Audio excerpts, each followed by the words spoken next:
It's Mother's Day at The Rock, and this is our opportunity to honor and celebrate every single mother.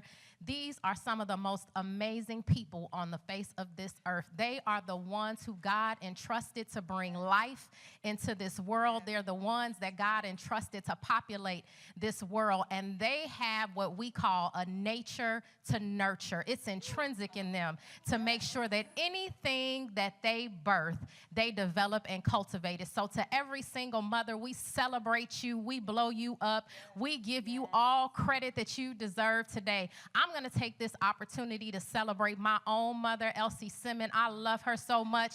She's a little lady with a big prayer life, a big heart. I'm so grateful that she laid my foundation of godliness. I am the woman that I am today because of her prayers, because of her love, because of her consistency toward me. I love, honor, and celebrate you today. I honor and celebrate my other mom, Deaconess Kareem Foster. I love you. Thank you so much for your example of being a godly wife and a godly mother and loving on everyone who comes in your presence. Today is your day. I am so excited about what we have going on today. So listen, our pre-party hosts, they encourage you to tag some moms in your comments. Continue to do that. And what we're going to do is we're going to randomly select some moms and we're going to bless them today. So make sure that you tag them so that we can go directly to their page and reach out to them and be a blessing. So we're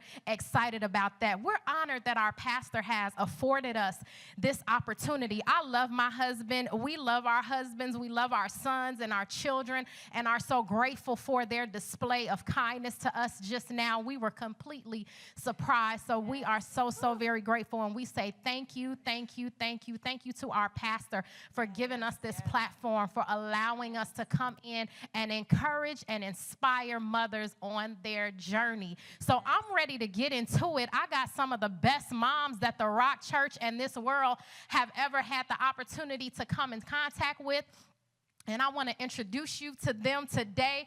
Today we have Deaconess Teresa Bernard. We love Deaconess Teresa. Her and her husband, Deacon Eric, they have been with the Rock Church since the very beginning. I call Deaconess Teresa the mother of all mothers, right? We love her so much. She is a mother of 5, and she has 11 grandchildren, and then she turned around and told me that she had some great-grandchildren, and I told her that I did not believe that that was true or that that was possible. She has been a child care worker for 30 years. She has so much experience working with babies. We always have to tell her that she can't just take all the kids into the Rock Kids. So she's our Rock Kids ministry director, and we're so grateful to have Deaconess Teresa Bernard with us. And then we have Dr. Natisa Deal. Dr. Deal, we love her so very much. She is a mother of a college-age son. You just saw him blessing her today, and she is an intellectual. She's highly educated. When I found out, I knew that she had a lot of degrees, but then she sent them to me. She has a BSN, a Bachelor in Science of Nursing, and then she has a Master's of Nursing, and then she has an MBA, and then she has a doctorate in nursing. So she is highly educated and intellectual and has a lot to add to the conversation about mom. So we're looking forward to talking with her. And then we have our very own Deaconess Janice Gunter. So grateful for her and Deacon Jareem Gunter. They have been a part of our deacon team and have been such an asset to the Rock Church. She is a mom of 2, and she is also an executive at Salesforce. And so we're so grateful for her and everything that she has to add to the conversation. She has so much experience and knowledge, and we're looking forward to it. So we're going to get into it, ladies. Let's just chat. We're looking forward to having this talk. So when I was thinking about, the conversation that we want to have with moms, how we want to encourage them and inspire them, many times it's important that if you want to know the foundation, if you want to know the intent or the purpose of something, that you go back to the beginning to find out why did God create it. And we know that woven through the book of Genesis, there are all of the foundations that God lays. God lays out his purpose and intent for man, his purpose and intent for a woman, for marriage, for the family unit. And this is the place where he has the inception of a mother. It's where we see the first mother. It's Eve. And so you want to talk about the first lady. Eve is the first. She's the real first lady. She's the first woman. She's the first wife. And she is the first mother. So I want us to use Eve as a biblical backdrop. I want her to lay the foundation for our discussion because I believe she has a lot for us to glean and to learn. So the first thing that we see when we see Eve and we look at the book of Genesis, I think it's around Genesis chapter number 4. It says, now Adam had sexual relations with his wife Eve, and she became pregnant. When she gave birth to Cain, she said, with the Lord's help, I have produced a man. So my question to all of you is, what was your initial reaction when you found out that you were going to be a mom? And then how does it compare to the reality that is really here today? I'm going to start with you, Dr. Deal. Well, I can remember being 16, scared, taking a deep breath, and saying, Mom, I'm pregnant. And her response was so priceless because my mother looked at me and said, what are the names of the colleges you're applying for again? And I was so grateful because of the foundation that my mom led for me so that I can know I can still move on from that. But as I think back to that moment, I was scared. I was terrified. I was like, am I going to graduate? You know, food shows up. I don't know where the food comes from. How am I going to support for a child? Because when you're 16, food just show up in the refrigerator. Right? So I'm like, I don't know where that food come from. So now I have a child. How I'm going to manifest food like that? You know, I don't even know where the food come from. How I'm going to pay for things, how I'm going to take care of my child. So I was really, really scared, petrified. Didn't think, I didn't know if my life was over, but God.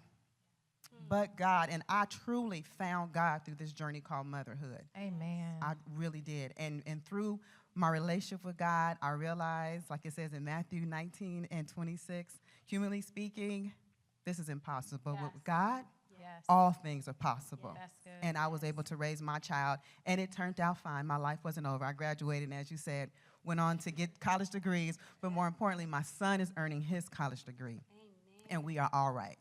What a testimony. What a powerful testimony of how it doesn't matter how you start. That's right. It matters where it ends and that God still is in control. That's right. I love it. Deaconess Janice, what was your initial reaction? I was terrified.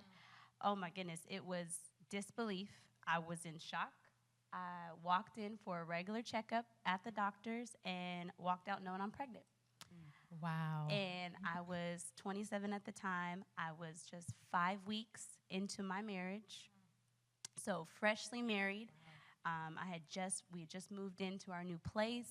And I was living with my parents before that, so I had all these insecurities about being a wife as it is. And so I just felt I'm not prepared for this. I couldn't believe it. I said, no, let's check this again. Because Go back and check again. Please go check back again. And we had said 2 years we were waiting, so I was not prepared. I was anxious. I was overwhelmed. I mean, I was an emotional wreck. And honestly, it was about 4 or 5 months that I was experiencing this. And we didn't even tell our parents until about 5 months. And that's when I started showing, I'm like, we can't hide this no more. Like, and I needed that time to process emotionally. And in hindsight, and I also was unemployed. I had just lost my contract with my job. And so there was just all these mixed emotions. And I was like, God, what are we doing? You know, what is the plan that I had mapped out definitely didn't look like this. And so in hindsight, looking back, I mean, I realized that God had a master plan for me, and he needed to take me through this process. I didn't understand it at the time, but now looking back, honestly, I was birthing a child, but he was also birthing a new level of woman inside of me. Oh, that's good. And he was developing my character. He was bringing me closer to him because I had no choice but to trust him.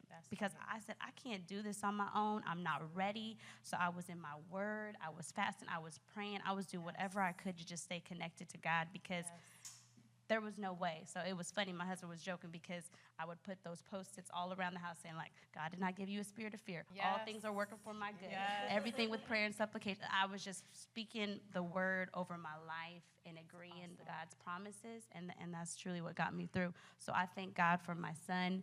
he really has shaped the woman that I am today. That is so good.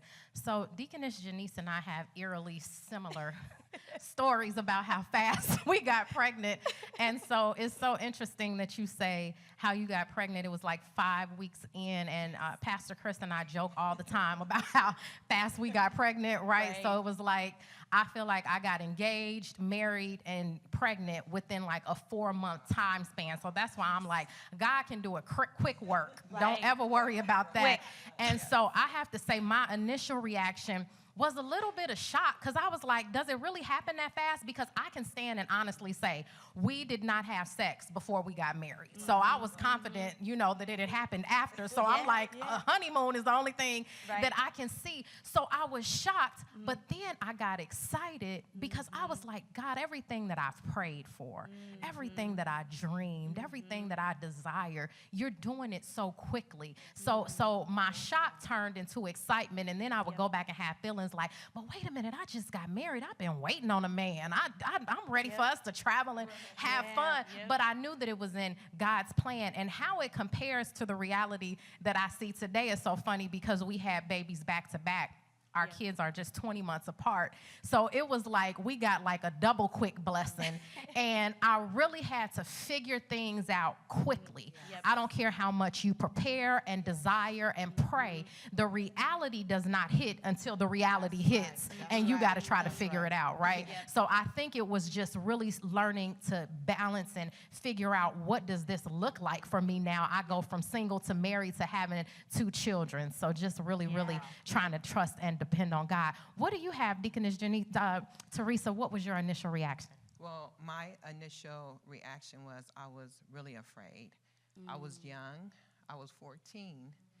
And, when you're young, like the Bible said, I thought like I was young. And so I was like, wow, I'm having a baby. And all I can think was, I want a little girl with long hair, because I was thinking like I was 14 years old. And I never thought really about it, but I wanted to experience the change in my body. I was like, wow, my stomach gonna get big. I had different questions and things like that. And then the reality of it is that it's still the reality of it today, that young girls, when they're young, they don't really think about the financial burden that children may bring to a single mom. They don't think about the challenges or the sacrifice that mother had. But I had a lot of support when I was younger, and my dad supported me. And so I got through it. I was able to graduate and do the things that a young girl would do. That's good. I love it. And what I love so much is that you are the mother of mothers now. So to think you became a mom at such a young age, there was always a mothering spirit in you, obviously. And so we're grateful, because you mother all of our children at the Rock Kids, and you do it so well. So thank you for that. So Eve is now a mom, right? We've established that. But she's more than a mom, right?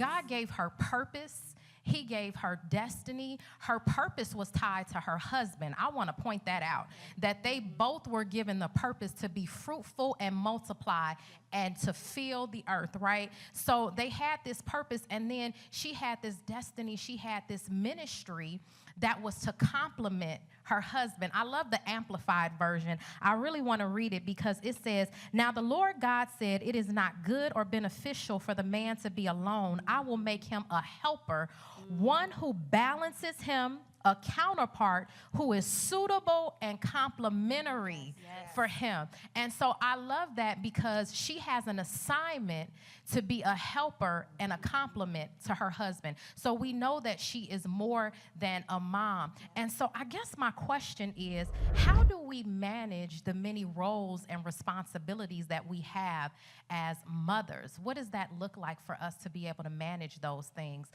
Deaconess Teresa. Well, in order to manage all the different roles that come with motherhood, I'm a mother of 5, like you say, grandmother of 11, great-grandmother of 4. So I embrace the roles and responsibilities that come along with motherhood. I learn what I can when it comes to raising kids. You know, I make mistakes and then I get up again. So these are some of the things that I do. And, you know, embracing motherhood, you know, I think is just the best thing that mothers, that they can do.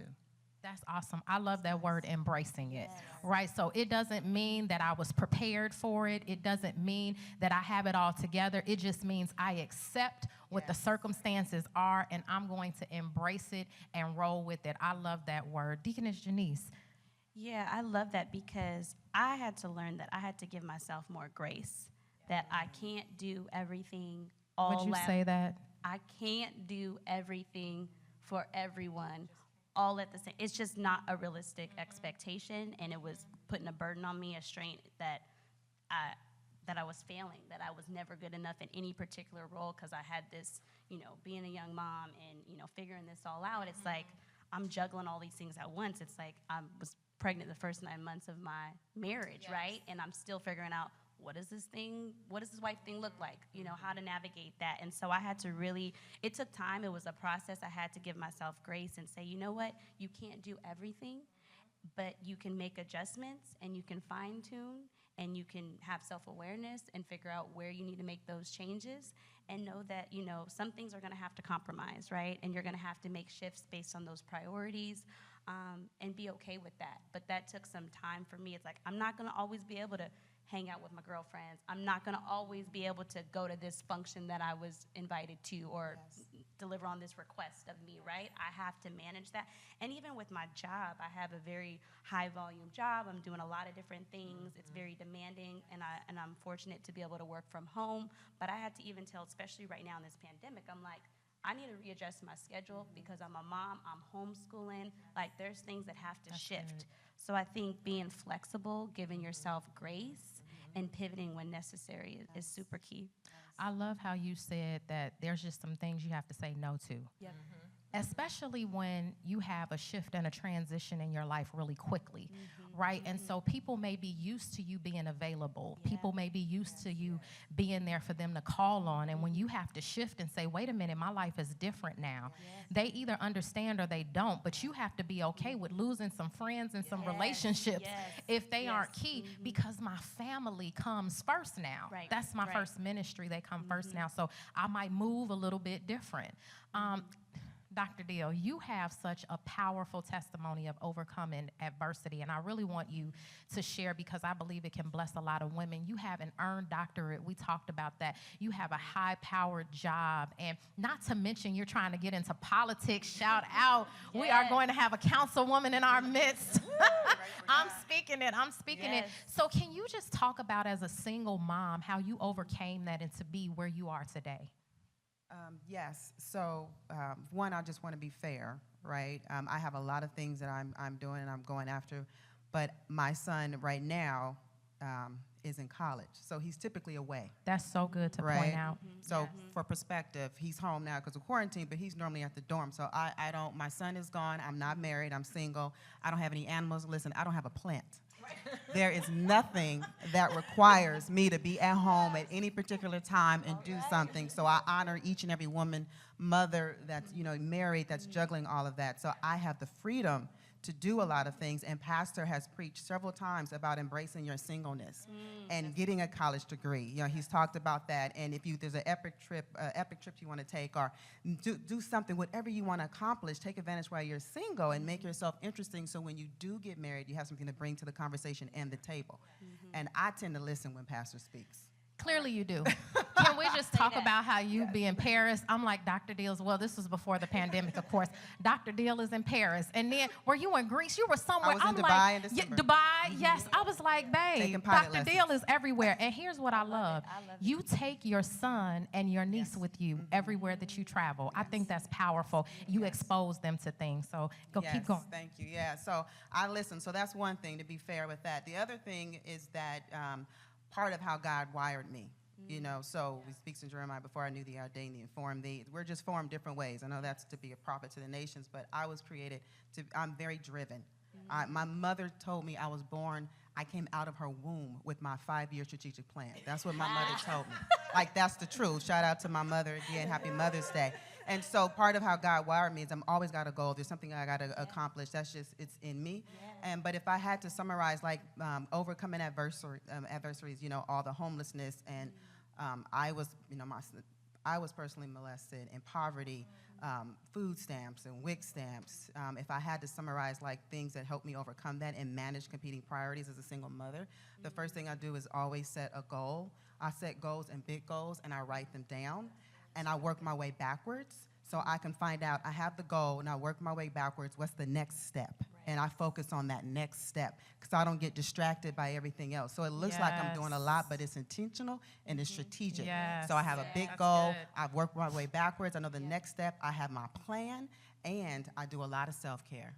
That's like so important because so much is required of me. I have to be full so I can perform. Yeah. That's really good. You brought up that self-care piece, which we all know as moms, we have to be intentional about it. We have to make sure that it happens. Sometimes we feel bad. We feel like we're being selfish. We just have to press past that and take care of us. And I really want to talk to that piece. That's really good transition because we say that Eve was a mom, but then she's more than a mom. And I really want to unpack her for a minute because I think we can really identify with the psalmist David in Psalm 139. He said, God made me wonderfully complex, right? There's more to me than meets the eye. Don't just look at me and think that I'm a mother and that's all that I do. I have way more inside of me. And so when we really break down that Genesis chapter number 2 narrative where Eve comes on the scene, of course, God is saying that Adam needs a helper. He doesn't find anyone suitable amongst the creatures. And so he takes the rib from Adam's side and he creates Eve and he brings her to Adam. And what I love is he doesn't say, oh my goodness, here's my wife. Oh my goodness, here's the mother of my children. He says, here is a woman. Can we really, really look at that? Because I have to be a woman first.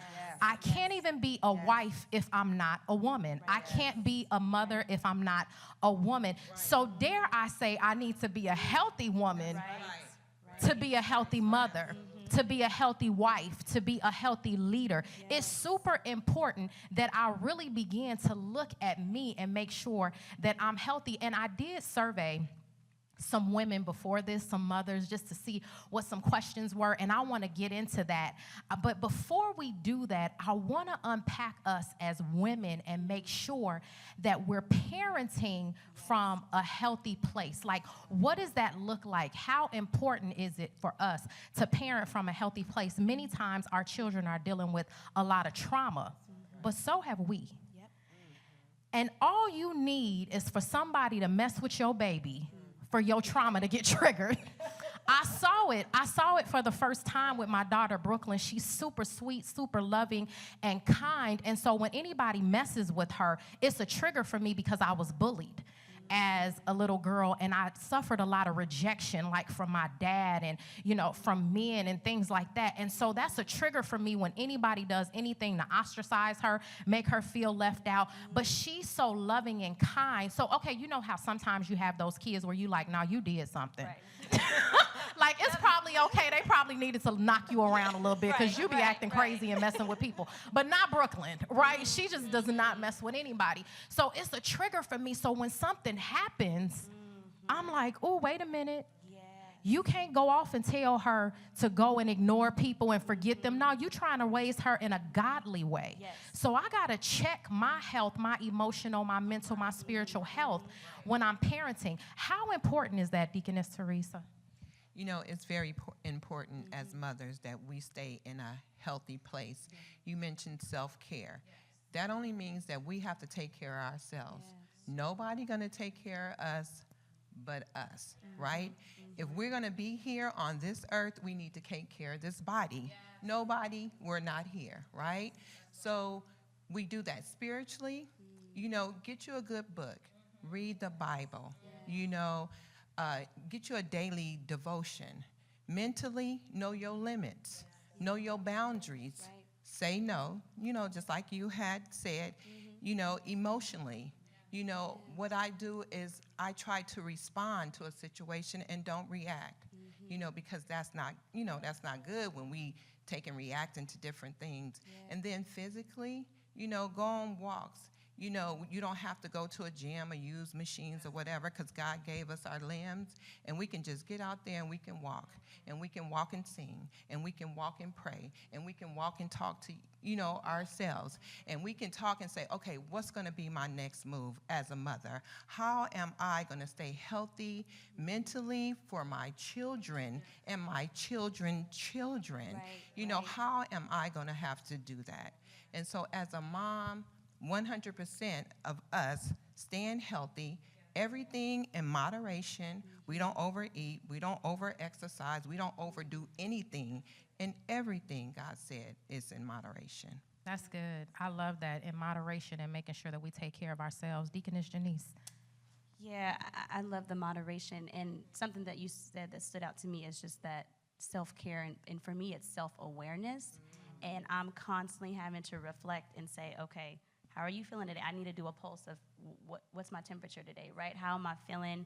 Because I know what my triggers are, and sometimes I don't. And so when I'm feeling stressed and overwhelmed, your kids feel that energy, right? That's so true. And, I see that I have 2 little ones, and they know when mommy's not having a good day, and they know when mommy's having a great day. Yeah. And so being aware of your moods, being able to check yourself and take a pulse, and sometimes you need other people to help with that, and having a support system that is, a spiritual, godly support system, right? I'm so thankful for Lady Nakia, because with all of your roles and responsibilities that you still manage to check in on us, and I love you for that.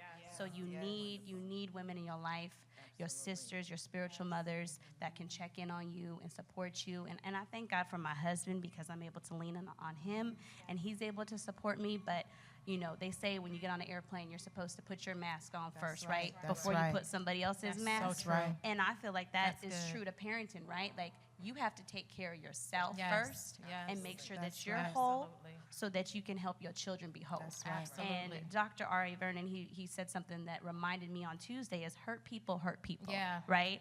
And so if you're parenting from a broken, hurt place, then that's going to manifest in how you parent, right? Yes, so just being aware of your emotions, your triggers, and having an outlet. I love taking walks and hikes, and during this pandemic has allowed me to explore some trails. I'll take the kids sometimes. Sometimes it'll just be me. But I know what my outlets are, and I know when I need that space. Yes. I love that. Making sure that you have outlets is a big deal, because sometimes we just need to take a break and take a step back, right? I know nobody ever yells at their kids. Never. But I tell you, if it ever happens, that means I need to take a step back. Yes.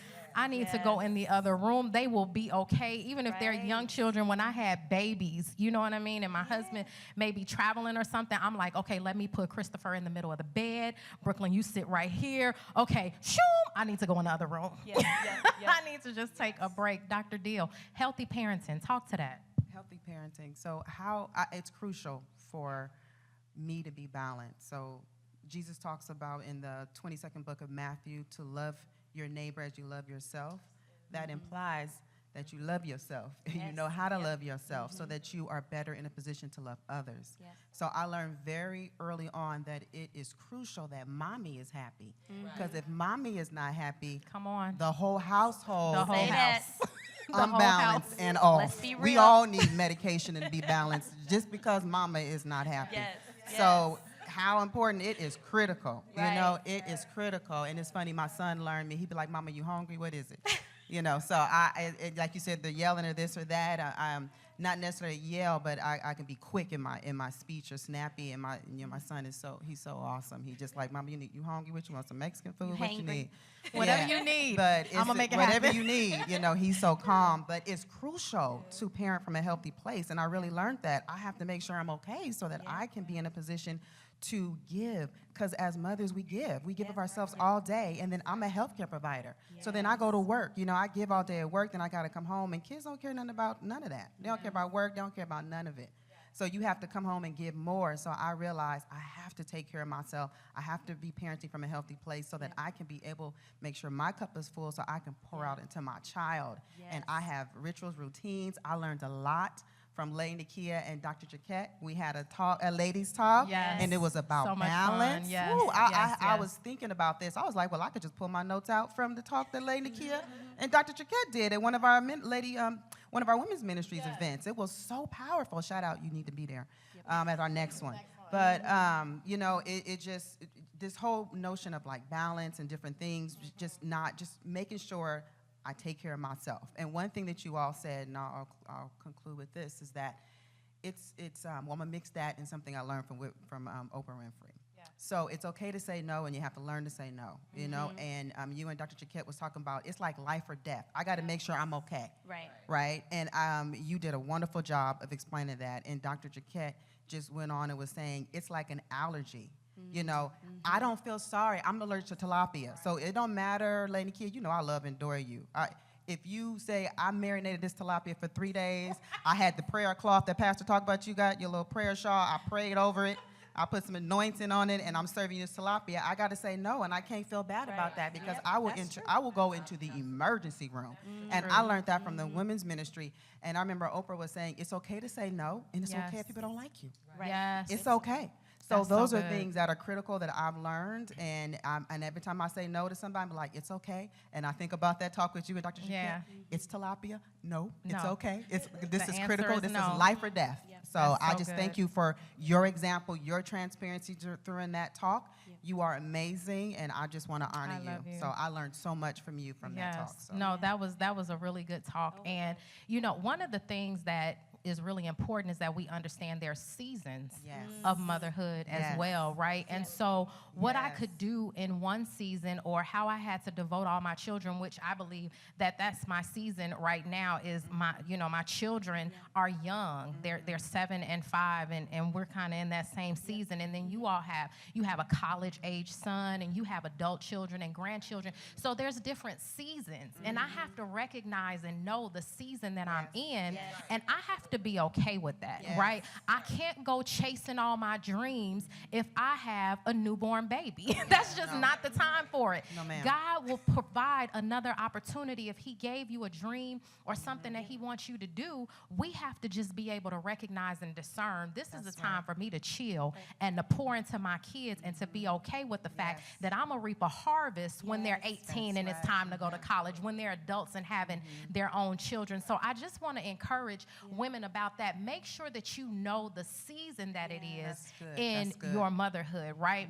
So I'm really, really grateful for that. So I do want to talk about some of the questions that we received from some of the women that we polled, and I thought they were really, really good questions, especially now that we've talked about this idea of dealing with our trauma and really making sure that we're parenting from a healthy place. And sometimes we do have situations and circumstances where our children are dealing with anxiety. They're dealing with their own trauma, their own neglect. They're dealing with, maybe abuse for whatever reason that they're trying to recover from.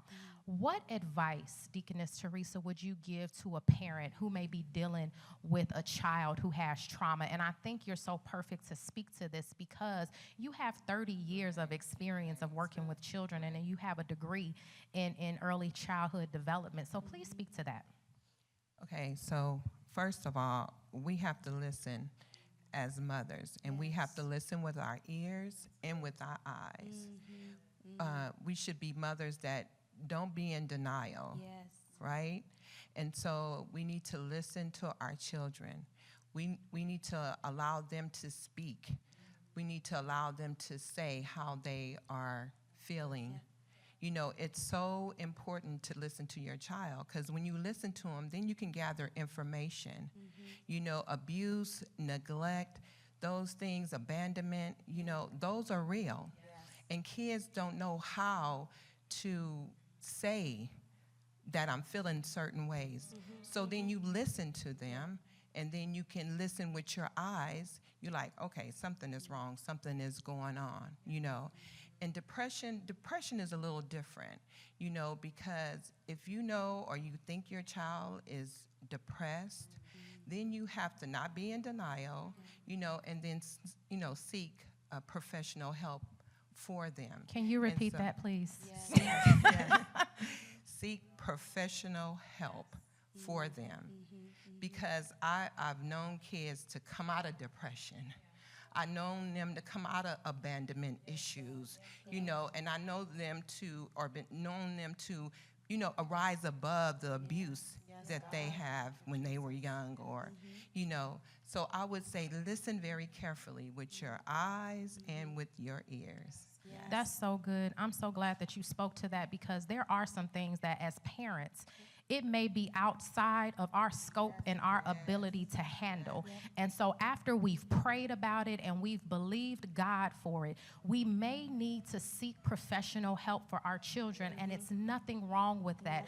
We have to remove this stigma of not getting professional help when it's Say that. necessary. Yes. It's still health. Mental health is just as important, Yes. if not Say more, that. Say than that. your physical health, and even more so for your babies, right? You want to make sure that they are set up for success. So if it's something that has happened to them, give them the opportunity to be able to see a professional to get the help that they need. So thank you so much for saying that. And we just speak over each and every parent, each and every God. child in the Yes. name of Yes. Jesus. We Yes, decree God. and we declare that they Yes, will walk God. in wholeness. We decree and we declare that they will have minds that are free and clear, and that they will be all that God has created for them to Hallelujah. be. Yes, No God. weapon that is formed against our weapon. babies will be able to prosper in the God. name of Hallelujah. Jesus. Yes, And we God. thank Thank God you, for it. Jesus. We pray Thank God you, will give God. wisdom Yes, and God. discernment to those moms who are dealing with Yes, those God. situations. Yes, Lead God. and guide them, God. Order their steps, Lord. Give Yes, them God. peace in Thank the you, name of Jesus. Jesus,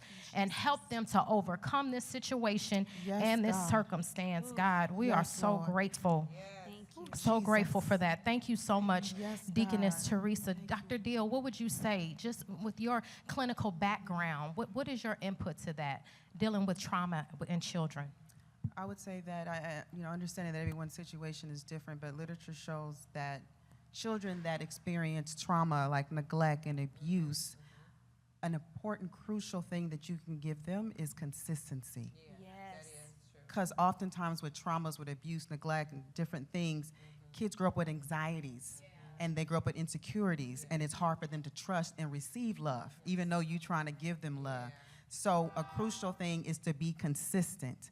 And what that looks like is if you say it, do it. That's right. If you say it, do it. So they learn to trust and receive. And if life happens and you can't do it, then you don't act like, well, maybe they won't remember I said it, right? That's so good. You can, because life happens. Yes. You communicate and you explain why and what we're going to do instead of that, and how you're still going to meet the need, because you begin to develop trust with them. The other thing is, don't let things go unsaid. Express your feelings and your emotion and create the environment for children to share, right? That's part of being, do it consistently. Express how you feel and why you feel this way, and create that environment for them. And another thing is, when they start to open up and share, and you talked a little bit about this, them sharing and opening up, no matter what they share with you, the first thing you say is, thank you for sharing with me. That's so good. You don't want to respond like, what? Yes. What the heck? Are you crazy? Yes. Because then that trust, right? That insecurities and they clamp back up. But you want to be consistent in how you acknowledge their emotions, their feelings, and what they're sharing, so you continue to foster that environment where they can continue to share with you. So I would say consistency is crucial, and that's what it looks like, doing what you say. And if you can't, explaining why, expressing how you feel, create an environment for them to share back, and then no matter what they share and open, starting off with thank you and fostering that environment. I think that's so good. You really brought up an area of communication, right? And we have a hard time as adults communicating. So it would be great if we could instill that in our children at an early age. Any healthy relationship needs communication. So That's just right. opening up those lines early, making sure that they feel comfortable and that they know they can come and talk to you about anything. I think that's really, really powerful. So thank you for sharing that, Dr. Deal. I'm thinking about the trauma that could be setting in for some of our babies around this pandemic. Oh, yes, yes. Right? This is a whole new thing for everyone. We just don't even know how to navigate through this thing perfectly. We've never had to deal with it before. And can you imagine children that may have grandparents, or even parents for that matter, who have passed away due to the coronavirus, can't even see them, can't even grieve them. I just can't even imagine it, right? It breaks my heart every time I think about it. And so I think that as we are quarantining and we're doing this shelter in place, homeschooling, I know that's one thing we're dealing with. You're homeschooling children who are your students normally in person. We're homeschooling our children. Your son is home from college.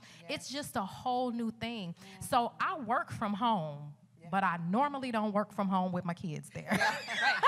Right. This is a whole new Help us, Lord.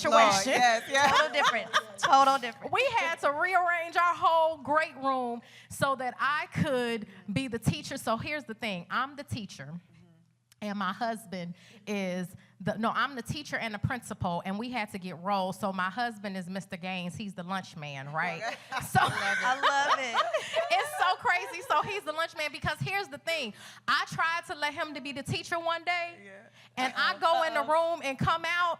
They running around, having recess. It's supposed to be work. I'm like, what's going on in here? So he's the lunch man. He handle all that. I'm the teacher and the principal. I handle all the disputes, and I do all the work, right, with the kids. So that's kind of how we've had to adjust our parenting in this pandemic. We've had to try to figure out what is it that we can do. We've had to try to make sure that we give our daughter Brooklyn. So Christopher is a little bit younger. You know, he may not be fully understanding. He knows something's different, but he doesn't have a lot of feelings and emotions around it. And also, he's a boy, right? But Brooklyn, she is fully feeling it, right? She misses her friends. She misses her teachers. She misses being able to have that interaction with people each and every day. So how do I create, or we create, a space for her to be able to express that? So I don't say, don't cry. No, I tell her, no, you know what? That's real. I feel sad, too, because I miss my coworkers. I completely understand. What else are you feeling? You know, when she wants to talk about it or express it.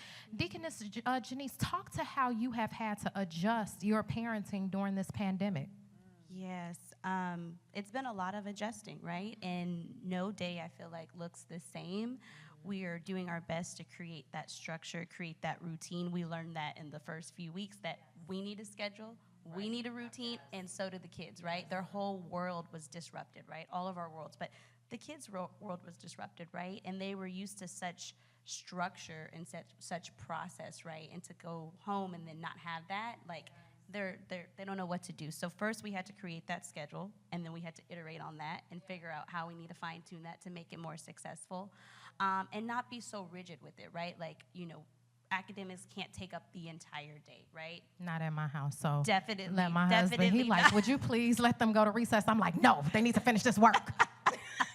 But you're right. We had to figure out, okay, what is the time that they're going to be able to pay attention, right? When are they going to most be successful? Is that the morning? Is that the early afternoon? What does that look like? So we had to fine tune that.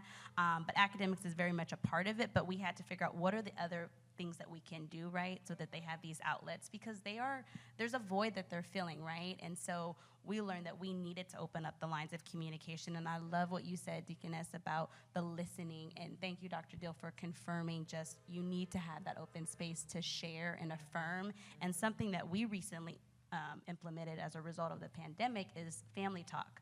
So nightly we do this family talk, and it's really just creating an open space. And I have young ones. I have 3 and 6. And so I believe that you're never too young to have these lines of communication. They have a lot to say, and we need to hear what they have to say, right? And it is a space for us to share. So what we do is we start off with, what are you grateful for? What do you appreciate, right? So you have that heart of gratitude. And then we say, what was your high for the day? What were you excited about? What made you smile? And then what was your low for the day? Like, what didn't feel so good, you know, and why? And then we end with, what are you going to do tomorrow to have a better day, right? I love that. I'm still in that. That's Nice. why you got to hang I out love with other it. moms.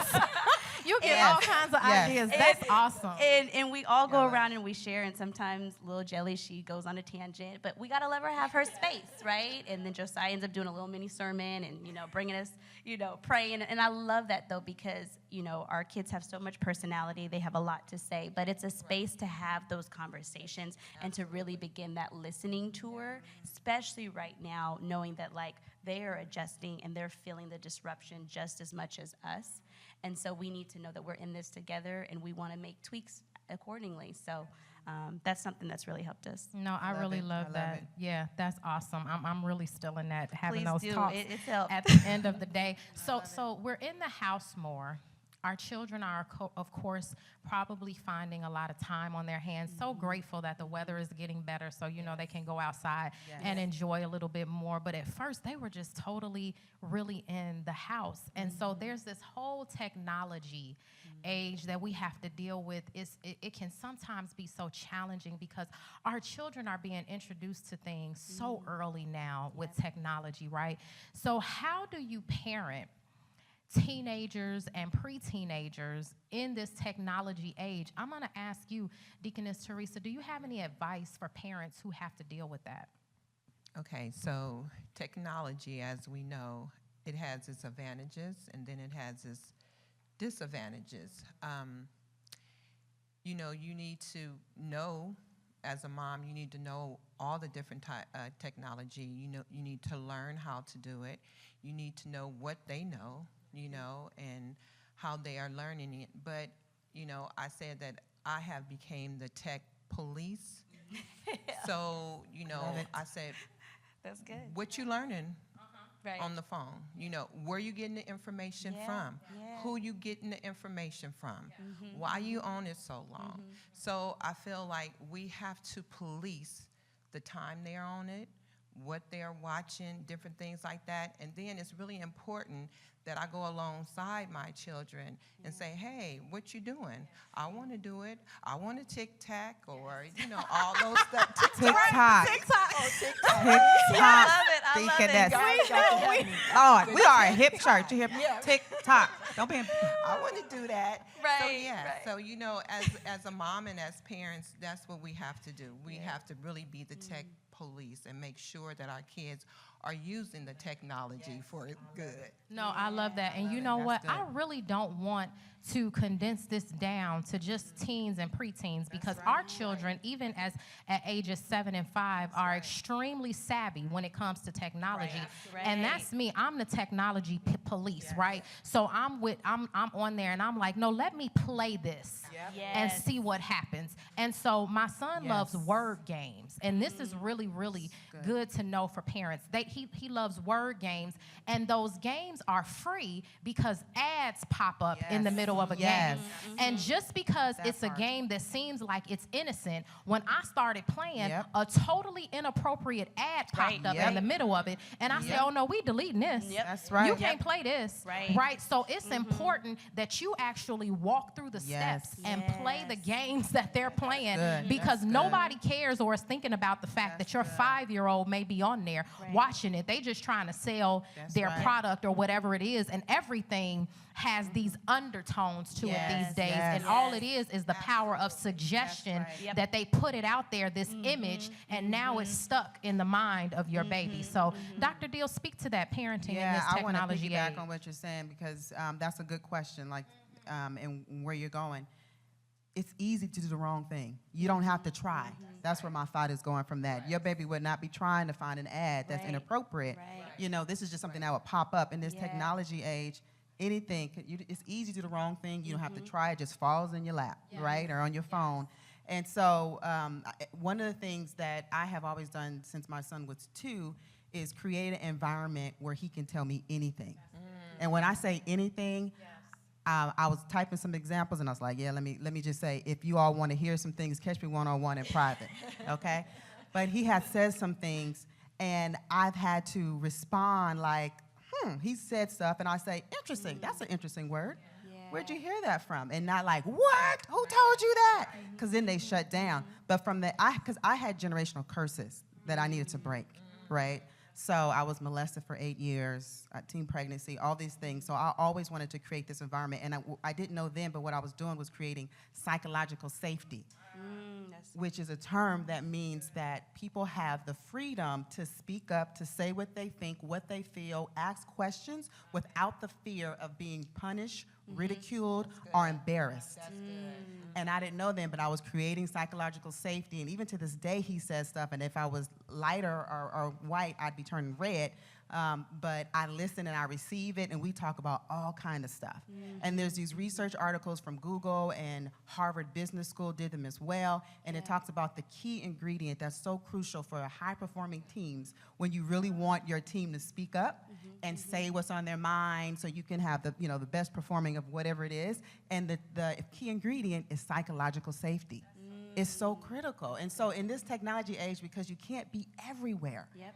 You can't be everywhere, You can only be so many places. You want to create that environment when your child sees something that pops up, or your child hears something, or their friends who are just as naive as them telling them something like they're the expert. Right.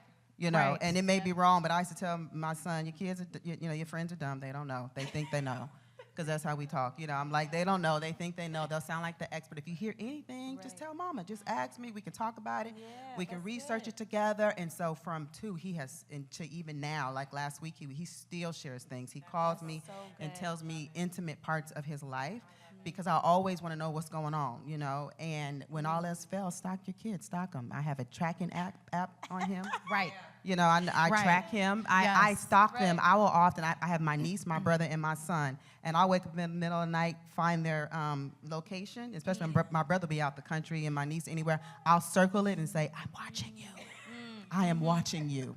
And they be like, you are such a stalker. And I'm like, yep, I'm a stalker. Yeah. So, that's just what the psychological safety, though, is key of creating an environment for them to say everything. And then the most crucial part of that is your response. Just swallow it. Have the Holy Ghost sit on your chest. I know you want to respond. I know you want to scream, but keep it low key so they continue to feel comfortable to bring to you and stalk them. No, I think the stalking is good. I'm not mad at it. I'm like, keep the stalking for the older years when they get out. But right now, I'm like, you don't close doors. We don't lock doors. We don't do any of those things. You don't get no privacy, right? I love that. And I think one of the things that you talked about that's key is that psychological safety. I really, really love that, like the ability for them to be able to share anything, and I think that's so crucial for them as they get older, especially, so that they know how to be able to express their feelings in a healthy way. So this was so good, ladies. I hope that all of the women, the mothers, even some fathers and sons that may be watching were inspired and encouraged by what you heard today. I just want us to leave, just a word of encouragement. We have all kinds of moms watching. We have single moms. We have moms who are wives and mothers. We have moms who are managing multiple roles. I just want us to speak and encourage them today as we close out our program. Deaconess Teresa, what would you say to that mom who has like adult children, a blended family maybe? Speak to that mom. Okay, I would say that I will encourage that mom to be the best mom that she can be and be a game changer. I once heard a brilliant pastor say, be a game changer. So if you didn't like something that you did as a mother before, then change the game. Make it brand new, because you know that God loves you, and be the best mom that you can be. Amen. Dr. Deal, what would you say to that single mom who is out there today?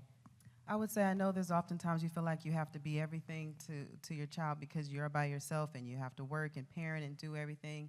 But know that everything that you need, God gave you. It is inside of you. And you are doing an amazing job. You have to speak life to yourself. Get you a couple of scriptures that encourage you, like mine.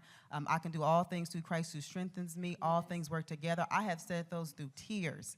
Knowing that, okay, God, this is not the end of the story. It's going to be good. It's going to be okay. And I would say continue to communicate with your child. Communicate. I asked my son last week, what does a good mother look like to you now? He's 22 and he's going to be 23. And so what he needs now is not what he needed 5 years ago. And we've transitioned into more of coaching, as opposed to me. I have a little control because, I fund him. I pay for his college. And he tried to tell me that today, this is my decision. I said, it's our decision because that's my degree. I'm paying for it. So there are sometimes I take privileges, but we communicate. What does it look like? What do you need now? And I communicate. And we made some new agreements last week about how we would interact from mother to son and how we would communicate. So know that you're doing great. Get you a couple of scriptures. And I mean it. It's the power of speaking the word out loud and communicate your child through each stage. Continue to ask, what does it look like? And find out what they need. And then you tell them what you need and create new agreements for your relationship with your children. I love it. Deaconess Janice, can you speak to that mom of young children and Yes. encourage her? I would say first, have grace. Give yourself some grace, knowing that you are doing the best that you can with the circumstances. We have never experienced something like this, right? So we are all navigating uncertainty together. So just be gracious with yourself on those dark days that feel like, I just can't do it, I'm failing. You are not. You are amazing. God is equipping you. He is birthing a new level of woman in you. And